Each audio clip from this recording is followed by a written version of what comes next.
얘 진술이 아까 증거가 된다 그랬으니까 남자가 행동을 하지 않았는데도 피의자로 갈 수 있다는 거네? 그렇죠. 일단 와, 성범죄로 고소가 되면 절차가 어떻게 이루어집니까?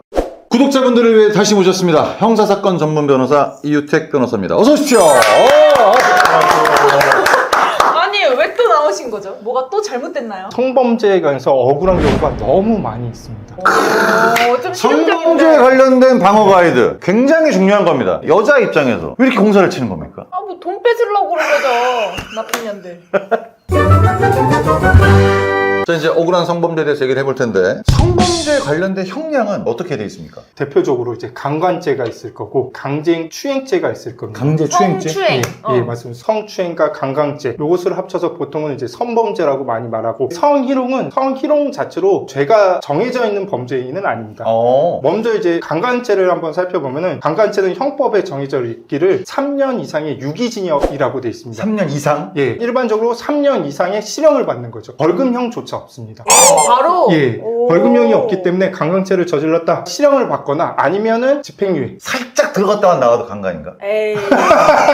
강간의 정의 자체가 성교이기 때문에 살짝만 들어갔다 나와도 강간죄는 성립합니다. 닿기만 해도. 닿았어 안 들어갔어. 추행 아니야 그럼 그거는? 그거는 애매하지만 이제 강간죄라고 하면 강간 미수도 있기 때문에 미수가 있구나. 미수범에 미수. 해당될 수가 있습니다. 그러네. 예를 들어 강간하고자 마음을 먹었다라고 하면은 닿기만 했어도 미수로 처벌될 수가 있습니다. 위험하네. 성추행이라고 하면은 신체적 접촉이 일어났을 때 당하는 사람이 성적 수치심이나 그래. 혐오감을 느꼈다라고 생각되면은 성추행이 해당되고 그것을 이제 강제행 추행이라고 합니다. 피해자의 입장에서 수치심을 느꼈다. 굉장히 중요한 말인데 네네. 이게 아무데나 갖다 붙여도 되는 말 아니야? 너 얼굴 수치심이야. 조용히 하고 있어. 더 애매한 거 있어요. 저 이거 좀 몇 번 많이 당하거든요. 얘기를 하다가 아저씨들이 하하하하 웃다가 약간 리액션처럼 여기 이렇게 때리는 분들이 아주 간간이 있거든요. 성적 수치심을 느꼈냐 안 느꼈냐의 차이인데 이게 우스갯소리로 많이 하지만 강동원이 다리를 친 거하고 여기를 잘생기지 들어가는 거야? 않은 사람이 친 거하고 슬프다. 개인적으로 느끼는 감정이 달라질 수가 있기 때문에 사실은 같은 이게 행동 다른 처벌이다. 네, 다른 처벌이 될 수가 있죠. 예를 들어서 허벅지다, 극단적으로 가슴이다. 이런 부위 자체가 성적 수치심을 느낄 수 있는 부위가 되면은 기본적으로 강제 추행의 가능성이 있다고 보는 거고 등이나 머리는 그 상황의 이유를 봐야죠. 왜 쳐게 되는가? 등이나 머리. 네, 이렇게 등이나 머리는 애매하네. 등을 막 치면서 속옷을 자꾸 이렇게 막 만져. 끈 있는 데를 약간 쳤어. 그럼 네. 어떻게 돼요? 너무 애매한 게 많아요 요새. 애매하죠. 애매하니까 변호사의 상담을 받아야 됩니다. 방송이 늘었어. 방송이 늘었어. 그렇죠. 성범죄 같은 경우에는 변호사의 상담 받을 일이 많습니다. 왜냐하면 상황에 따라 달라지기 때문에 이런 부분들을 정형화해서 이게 성범죄다 아니다 평가하기에는 사실 쉽지가 않죠. 그렇기 때문에 최대한 방어적으로 해야 됩니다. 이제 성추행 같은 경우에는 10년 이하의 징역이나 1,500만 원 이하의 벌금. 일반적인 벌금이 얼마나 돼요? 사안에 따라서 다릅니다. 한 번 그냥 터치했을 수도 있고 어떤 경우에는 가슴을 수에 만졌다, 엉덩이를 때렸다. 이거는 또 다르잖아요. 전혀 모르는 사이다, 알았던 사이다, 수직관계다, 수평관계다, 친구관계다에 따라서 내용이 달라질 수 있기 때문에 직장 내에서 수직관계 이런 것들. 그렇죠. 다리 한 번 만졌다고 징역을 가는 거는 너무하다고 생각이 말이 안 들잖아요. 극단적인 경우에는 자신의 여성의 비비는 경우도 있고 이런 경우에는 사실은 형량이 서로 달라질 수밖에 없잖아요. 이제 시작했어. 아니 그러면은 변호사님 제 일상 중에서 자연스럽게 당할 수 있는 게 제가 아까 예를 들었던 웃으면서 뭐 허벅지 치기 이런 거잖아요. 이런 거는 증거가 있어야 돼요? 증거는 있어야 됩니다. 성범죄 같은 경우에는 CCTV나 영상이 없으면은 증거가 없는 경우들이 많습니다. 가장 문제가 되지만 또 중요한 부분 중에 하나가 피해자의 진술이 일관성이 있으면은 가장 강력한 증거로 사용되기 때문에 만약에 내 허벅지를 만졌다라고 했을 때 증거가 없어도 처벌될 수가 있습니다. 그렇기 때문에 앞서 말한 것처럼 억울한 경우가 많이 생기기도 하는 거죠. 그런 사람들이 많아요? 저요? 종종 당해요. 그때 어떻게 합니까? 진짜 애매해가지고 나중에 둘이 있을 때 말하거나 그러는데 처음에 한 번 기분 나쁜 거는 하지 말라고 하고 이러면 두 번째부터 안 할 줄 알았어요. 근데 또 더 하더라고. 한 번 봐주면 더 하더라고. 확실히 말씀을 하세요. 그 사람들의 대답은 뭐야? 너무 만지고 싶었어요 이런 거야? 아니 미안해 몰랐어 이런. 만지고 싶었겠지. 또 그런 사람들이 약간 그 잔머리, 지능 이런 거 많이 쓰면서 웃는 리액션을 과하게 하면서 막 자연스럽게 나름대로 머리 써가지고 그렇게 하거든요. 나중에 뭐, 아, 미안해. 난 그런 게 아니고, 아니면 그런 적이 없어. 뭐 이런 식으로 이게 유머하려고 전형적인 하는데. 굉장히 오래된 수법이거든. 맞아요. 딱 그런 전형적인 근데 스포츠예요. 이거를 아직까지 먹힌다고 생각하는 사람들이 있는데 제가 윤지를 보고 달토를 많이 가서 보니까 여자애들이 남자 머리 꼭대기에 앉아있어요. 빠삭하죠, 이거. 얘가 이런 행동을 하는지 다 알고 있더라고. 봐주는 것 뿐. 강제추행으로 고소하게 되면은 처벌될 가능성이 많아지는 거예요. 증인도 있고 진술도 있고 그 상황의 설명이 충분히 일관성이 있다라고 하면 처벌될 수가 있는 거죠. 이렇게 판례들이 변화하는 게 윤지님한테 도움이 되는 거죠. 근데 이것을 악용해서 유도했거나 일부러 그런 경우들이 있습니다. 꽃뱀이라고 그렇지. 하죠. 유도를 하고 이후에 강제추행을 당했다라고 고소했을 경우에 방어가 어려울 수도 있죠. 그게 그런 거잖아요. 같이 합의하에 호텔 가서 자고 나와가지고 나 당했다고 잡아떼는 거. 그렇죠. 근데 강간죄 같은 경우는 성립 자체를 성교 행위로 보는 겁니다. 행 또는 협박에 의해서 강간을 당했다라고 하면 그거는 신체적, 정신적 피해자의 피해가 너무 많기 때문에 3년 이상의 유기징역으로 형량을 대폭 늘려놓은 겁니다. 궁금증. 예. 강간죄에서 여기 말고 여기로 들어갔어. 네. 그 강간죄입니까? 네, 유사강간이라는 법률이 따로 있습니다. 아 그래? 네, 유사강간죄는 한심하게 쳐다보지 마. 네, 안 보잖아, 아예. 유사강간죄가 따로 있어서 신체에 다른 부분을 집어넣게 되면은 유사강간죄로 2년 이상의 유기징역에 처하게 됩니다. 조금 낫네. 근데 2년이네. 1년 주네. 예, 조금 낫습니다. 근데 특별법에서는 유상강간이나 일반 강간이나 비슷하게 처벌을 하고 있습니다. 자, 아까 얘기했던 그 성희롱. 성희롱 자체가 범죄 행위는 되지는 않습니다. 아 그냥 그래요? 성희롱이라는 일반적인 언어가 있는 거고 성희롱으로 처벌되기 위해서는 이제 모욕죄라는 게 있습니다. 네. 1대1로 성적 수치감을 느끼게 한다고 해서 모욕죄는 성립되지 않습니다. 모욕죄가 성립하기 위해서는 여러 명. 여러 명 있는 사이에서 수치심을 느낄 수 있어야 모욕죄로 처벌될 수 있는 거고 협박이나 별도의 죄로 처벌받는 거지 야한 농담을 했다고 해서 그게 바로 처벌이 되는 건 아닙니다. 아 그래? 그럼 거기가 형량 어떻게 됩니까? 모욕죄 같은 경우에는 1년 이하의 징역이나 300만 원 이하의 벌금에 해당됩니다. 성에 관한 법률이 객관적으로 봤을 때 남성한테 불리한 건 사실 아닙니까? 그렇죠. 요거는 좀 살펴봐야 되는데 남성은 아예 당사자가 아니었습니다. 이게 무슨 얘기야? 법률에 써있는 게 부녀였습니다. 여자를 폭행 또는 협박으로 강간한 경우나 강제 추행한 경우에만 아 여자라고 딱 명시가 돼 있다? 그렇죠. 아, 부녀라고 부녀자. 부녀라고 특정이 돼 있었기 때문에 남자는 당사자가 아니었습니다. 객체가 아니었습니다. 그게 2012년까지는 그렇게 됐는데 2012년에 개정이 돼서 2013년부터는 사람으로 바뀌었습니다. 그러니까 돌이켜 생각해보면 법률이 제정됐을 때는 남자가 성범죄의 대상이 될 수 있다는 생각을 못했던 겁니다. 그러네. 그러면 여기서 생각해본 게 남녀가 많이 평등해져서 그렇게 법이 바뀌었거나 그런 부분도 있는데 사실 이때 법률이 개정될 때를 보면 남성을 보호하기 위해서 만든 게 아닙니다. 그 당시에 큰 사건이 있었는데 뭐였냐면 남자가 성전환 수술을 했는데 여자가 된 거예요. 그렇게 되니까 남자인지 부녀인지 그러면은 처벌을 할 수가 없는 겁니다. 성전환 수술을 한 젠더애가 폭행을 당했다고? 성폭행을 당했어도 일반 폭행죄로 처벌을 할 수밖에 없는 그런 일법의 불비가 있다고 생각해서 만들어졌고 거기에 더해서 남자도 보호될 수 있는 법률로 바뀌게 된 거죠. 또 2012년에 바뀐 것 중에 원래는 이제 강간죄, 강제추행죄 이런 성범죄가 친고죄였습니다. 이게 무슨 말이냐면은 고소를 하지 않으면은 강간을 했어도 처벌이 될 수가 없었습니다. 그때는 합의만 되면은 형사적 처벌의 대상이 안 된 것이 친고죄가 폐지되면서 이제는 무조건 처벌의 대상이 됩니다. 합의를 하더라도 처벌의 대상이 되게 됐습니다. 아 그럼 예전에는 합의만 잘 됐으면 형사사건으로 안 넘어가는데 그쵸. 법률이 개정이 되면서 그쵸. 이제는 합의를 하더라도 네. 무조건 형사사건으로 넘어간다. 네, 합의가 되더라도 유무죄의 영향은 없고 양형에 반영이 될 뿐인 거죠. 와. 오히려 좀 더 억울한 사항이 발생할 수도 있지 않을까라는 이제 개인적인 생각인데. 돈대로 다 주고 그렇죠. 형사처벌 또 따로 받고. 그렇죠. 야, 아니 예전에는 진짜 이 감정에 호소하고 여자의 눈물이 증거다 이런 얘기들도 많이 돌았었잖아. 그 정도로 남자가 불리했다. 그런 얘기 사실 아닙니까? 2020년대로 들어오면서 가장 강력한 증거 중에 하나가 피해자의 진술이 됐습니다. 그러니까 피해자의 진술. 굳이 이 사람이 거짓말을 할 필요가 없다라고 생각되면은 그게 더 증거 능력이 있다라고 평가가 돼서 피해자의 진술이 훨씬 더 강력한 증거가 되게 됩니다. 예를 들어서 이 여자의 진술이 일괄적이야. 쫙 나가. 이 남자는 아니야. 얘 진술이 아까 증거가 된다 그랬으니까 남자가 행동을 하지 않았는데도 피의자로 갈 수 있다는 거네. 그렇죠. 일단 와. 진술만으로 처벌되는 경우가 상당히 많습니다. 요즘 가장 많이 일어나는 성범죄 유형은 어떤 겁니까? 강제추행죄입니다. 예를 들어서 처음 만난 사람이 서로 호감이 있었어요. 자기도 좋아서 서로 만지고 놀았어요. 집에 갈 때쯤에 서로 안 좋게 헤어졌어요. 근데 생각해보니까 나 기분이 나빠. 근데 아까 너 나 몸 만졌지? 강제 취했죄요. 원래 오랫동안 만난 친구였어요. 근데 어떤 사건 계기로 나쁘게 됐어요. 그래서 평소와 같이 승기씹을 했었던 건데 정색을 하면서 추행이야. 라고 하면 추행죄가 될 수가 있죠. 애매한. 그만큼 피해자의 진술이란 게 추행죄에서 증거 능력이 더 높게 평가될 수가 있죠. 극단적인 경우를 좀 말하긴 했지만 이런 경우가 충분히 있을 수 있다는 거죠. 근데 이제 강간죄 같은 경우에는 메이드가 돼야 되기 때문에 억울한 경우가 좀 덜 있긴 하죠. 아, 덜 있다, 상대적으로. 네, 상대적으로 덜 있을 수밖에 없죠. 하긴 했으니까. 그쵸. 그러니까 왜 그런 눈으로 쳐다봐? 아, 적절한 대사였어. 하긴 했잖아. 음. 덜 억울하지. 그렇지만 억울한 경우가 생기면 정말 심각하게 억울하게 되죠. 형량 자체가 강제 추행죄에 비해서 훨씬 높기 때문에 잘 방어해야만 합니다. 그럼 결과적으로 봤을 때 강제 추행 범죄가 더 많겠다. 통계상으로도 강제 추행죄가 훨씬 많습니다. 쉽잖아. 강간죄보다. 오빠들 술 먹고 조심하세요. 술 먹는다 그래서 중간에 뭐 감형이 된다든가 이런 건 없잖아. 아, 요새는 술 먹고 하면은 감형이 아니고 가중되죠. 술 먹고 취했을 때 작업 같은 거에 취약하잖아. 맨정신하시길 바라겠습니다.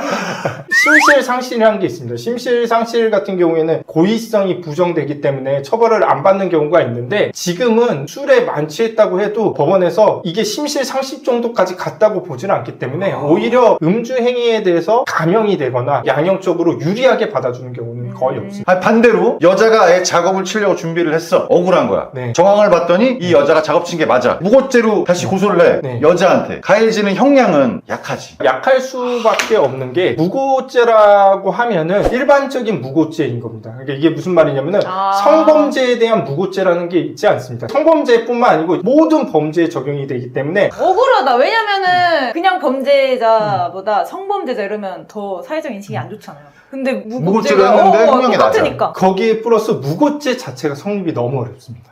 어렵다고 성립이. 네. 예를 들어 신체적 접촉이 있었다, 성관계가 있었다 라고 하면 거의 처벌될 가능성이 없습니다. 꽃뱀이 마음 먹고 설계를 한 것 자체가 다 드러나야 무고죄로 처벌받을 수가 있는 거지. 이런 경우가 있습니다. 처음에 성관계를 했는데 그때는 동의를 했는데 중간에 내가 빼 그러면은 빼 바로 빼야 됩니다. 잠깐만 안 돼? 네. 바로 빼야 되는 거야? 바로 빼야 됩니다. 그 이후부터는 강간죄가 성립할 수가 있어요. 근데 그것도 애매하지 않아? 왜 뭐 그런 거, 안 돼, 그만, 빼. 아. 이거를 하면서 좋아서 그냥 리액션이나 이런 건지, 진짜 빼, 안 돼, 그만이라는 건지 알기 어렵잖아요. 그렇죠. 그래서 이런 부분들이 판례나 범죄 행위에 있는데 그 여성이 중간 부분만 편집해서 제출하는 겁니다. 안 돼, 싫어. 그 전체 녹취나 형태를 봤을 때 그거는 정말 안 돼, 싫어가 네, 리액션인데. 아니고 리액션과 표현일 뿐인데 그 부분만 녹취를 해서 제출하게 된다면은 맞아. 이거는 분명 거부를 했는데도 행위가 계속됐다. 내가 아까 라고 안 보여줄 된다 수가 있기 했잖아. 때문에 이렇게 우기면. 처벌의 개연성이 상당히 높아지죠. 그 파일을 나한테 주면 안자를 빼고 된다 했잖아. 편집할 수 있어. 네. 된다 했잖아. 야. 성범죄로 고소가 되면 절차가 어떻게 이루어집니까? 일단 수사기관에서 연락이 오겠죠. 경찰서에서? 네. 맨 처음에 말하는 것 자체가 어떤 성범죄 행위로 접수가 됐고 피의자가 되셨습니다. 그리고 절대 피의자에게 연락하지 마세요. 라고 먼저 이렇게 연락이 옵니다. 피해자한테 절대 연락을 하면 안 됩니다. 카톡, 전화, 편지 이런 거 다 안 됩니다. 변호사를 통해서 경찰을 통해서 연락하는 건 상관이 없지만 개인적으로 연락하게 되면 추후에 자기 신병에 문제가 생길 수가 있습니다. 신병 확보라고 하면은 구속되는 걸 말합니다. 수사관이 생각하기에 범죄 행위가 된다라고 생각을 하고 있는데 이 사람이 계속 부인하고 무죄를 주장하고 있다? 사전구속도 될 수 있습니다. 사전 구속. 네. 수사기관에 나가기 전에 제일 먼저 생각해야 될 거 그런 행위를 했느냐. 거의 했지. 네. 만약에 그러한 행위를 했다라고 생각을 하면은 강제로 했느냐. 오! 아니면은 억울했냐. 제가 변호사라 해서 그런 게 아니고 원래 성범죄 전문 변호사입니다.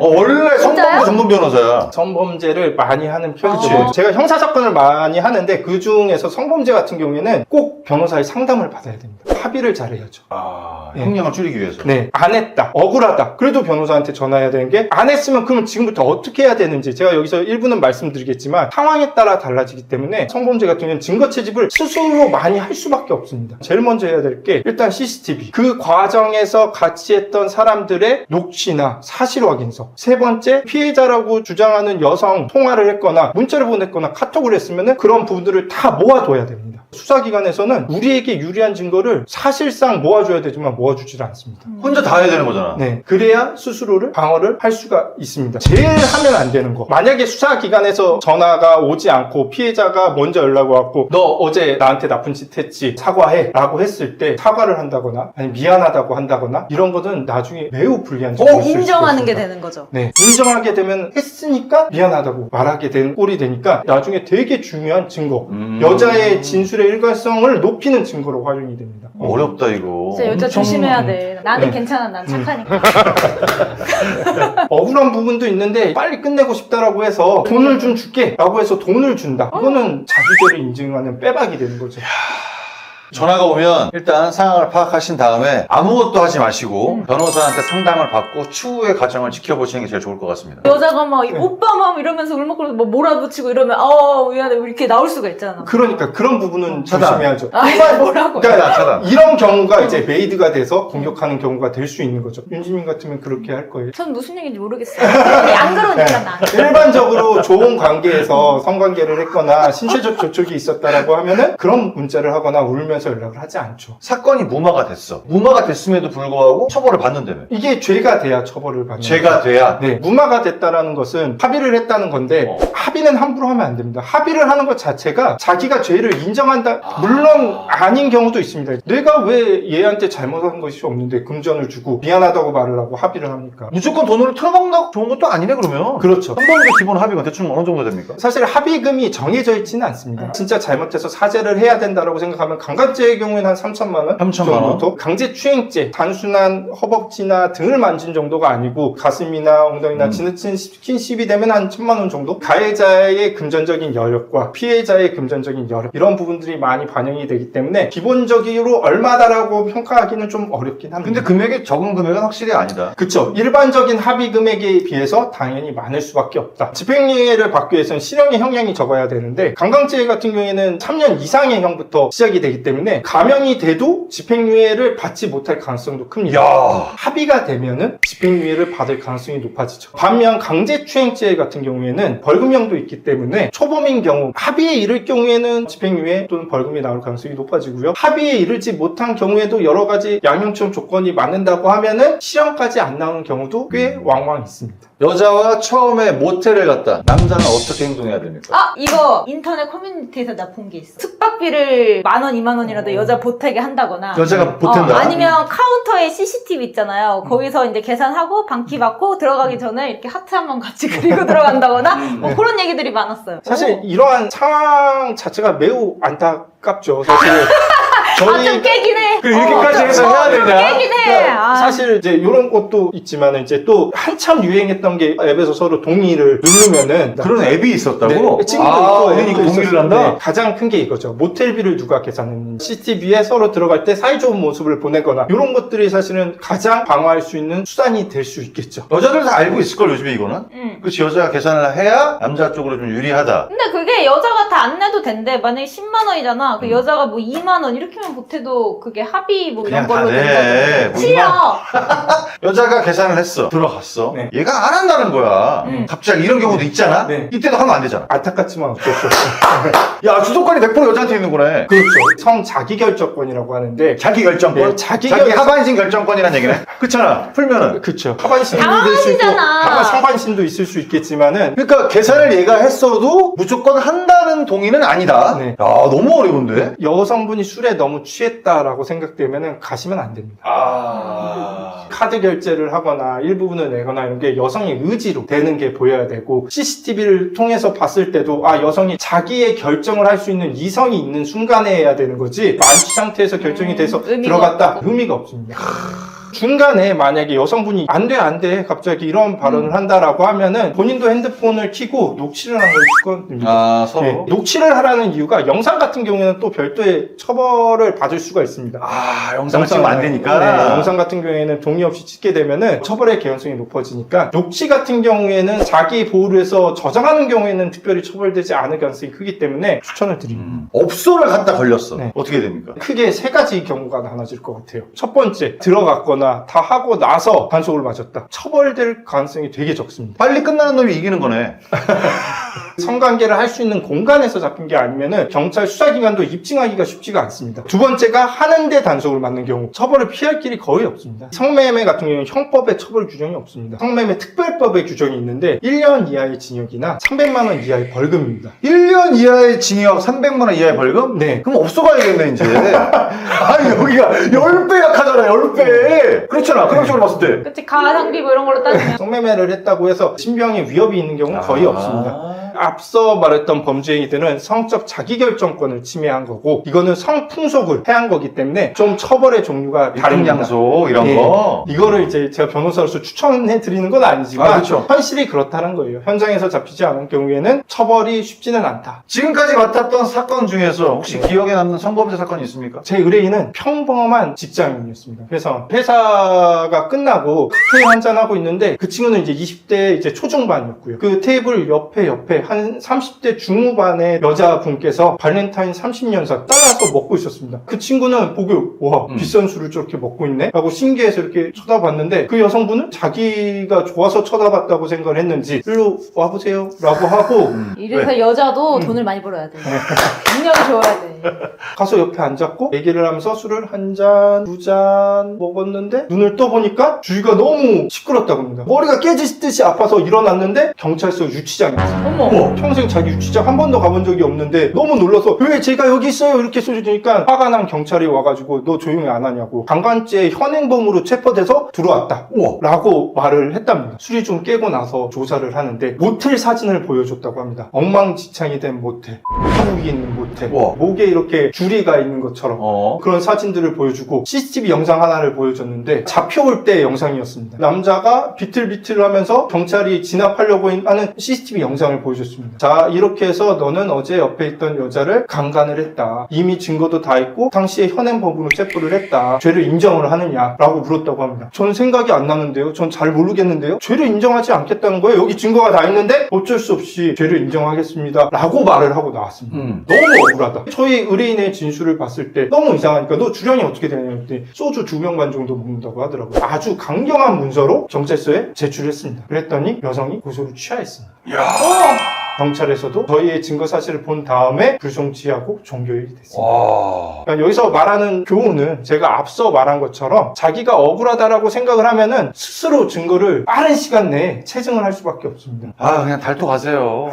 거기 이상한 데 가가지고 여자한테 아껴가지고 잘못된 거 아니야. 이게 뭐야 이게 지금. 자, 이 영상을 보고 있는 구독자들한테 한 말씀 부탁드리겠습니다. 제가 다른 형사적 문제에 대해서는 변호사를 꼭 찾으라고 말하지는 않습니다. 그런데 이 성범죄 사건 같은 경우에는 초기 대응이 너무 중요하고 혼자서 할 경우에는 일이 커질 수가 있습니다. 꼭 제가 아니더라도 다른 변호사한테 꼭 상담을 받고 대응하기를 간곡히 부탁드립니다. 나와주셔서 감사합니다.